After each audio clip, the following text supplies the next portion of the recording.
Chairman. Thank you all for coming here. Before we begin, just off topic, it's not what you're here to talk about, but I've sort of pledged to myself that anytime we have any representatives of the intelligence community before us, that I would drive this point home, even though it's not directly under your jurisdictions, but nonetheless, and I think it probably directed to Deputy Director Dixon and Secretary, Undersecretary Moultrie, and that is, let me just make this broader point first.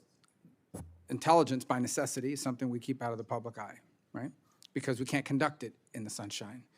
But there has to be oversight, and so that's why these committees were created. And I'm actually very proud to be a member of this committee. Most of our work is not on camera. Maybe that's why most of our work is productive, nonpartisan, and serious. There's no reason to show off in front of the cameras because no one's in there to watch that.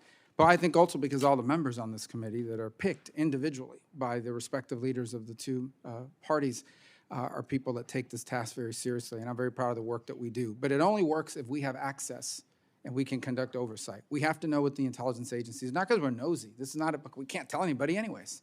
It's because we need to know. Because when things go wrong down the road, people are going to want to know, why wasn't there oversight being conducted? And we know that classified information was removed from at least 3 from individuals that previously served in the government. 2 of them as president, 1 as president. And we need to understand what that material was, so that we can determine whether the intelligence community has established both the appropriate mitigation and the appropriate risk calculus as to what could have been revealed. We do not have that, and the excuse is an unacceptable one, that there's a special prosecutor process going on and that. And in no way, we're not interested in the criminal justice aspect of it. What we need to understand is stuff, I would almost assure you we have access already to most of the material. We just don't know which ones they are. So how can we make a judgment as to whether the proper risk calculus is in place and whether the proper mitigation of any is being implemented if we don't know what it is or what we're talking about? So again, I know it's not anything you two handle personally, directly, but I hope you'll go back and say that the Intelligence Committee raised it again today. Can I interrupt? Yeah. Because just so that we show, Stacy, this was not pre-wired. Before you got here, I shared with the committee that I had, had a very frank and candid discussion with the Deputy Attorney General and basically said exactly the same things, that while they're promising documents, within a week or so, they have not performed to date. And I think if you ask every member on this committee, we have a responsibility to the other 85 senators. So I just want to echo what the Vice Chairman just said.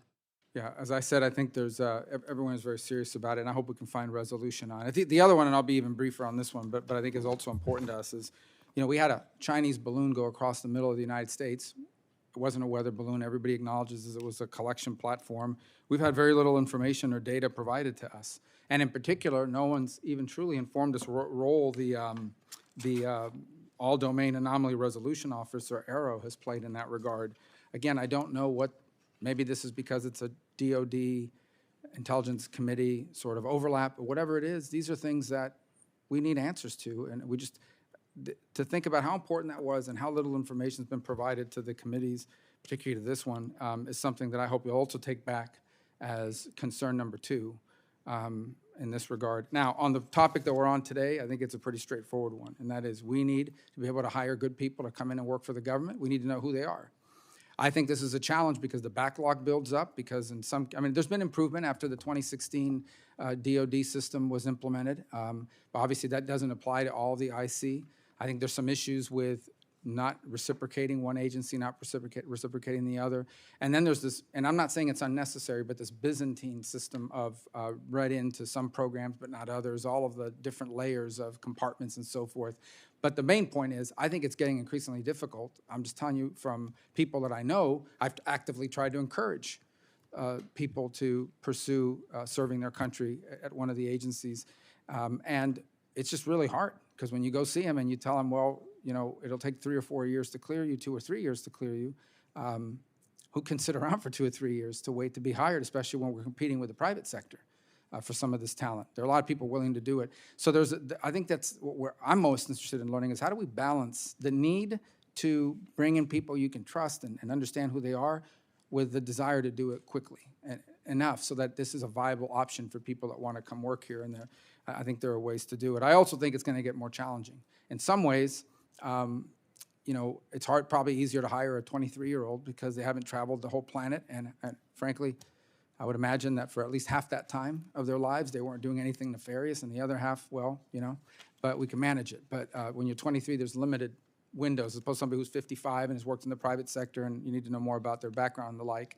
But I think the flip side of it is, I think it's going to be impossible in the years to come to hire someone who hasn't had a substantial social media profile and platform. What that has exposed them to, whether it's data or places they've traveled or people they've interacted with or relationships they have. I also think the nature of espionage has changed. It's not some James Bond figure rappelling off the side of a building. It might be someone who doesn't even know they're operating as a spy. They think, but they're operating as an influence agent and those sorts of relationships. So all that is to say, it's a tricky problem, but one we got to figure out, and we want to know what progress we're making on it, because we need to be able to attract talented people to serve our country in these roles. So thank you for coming in.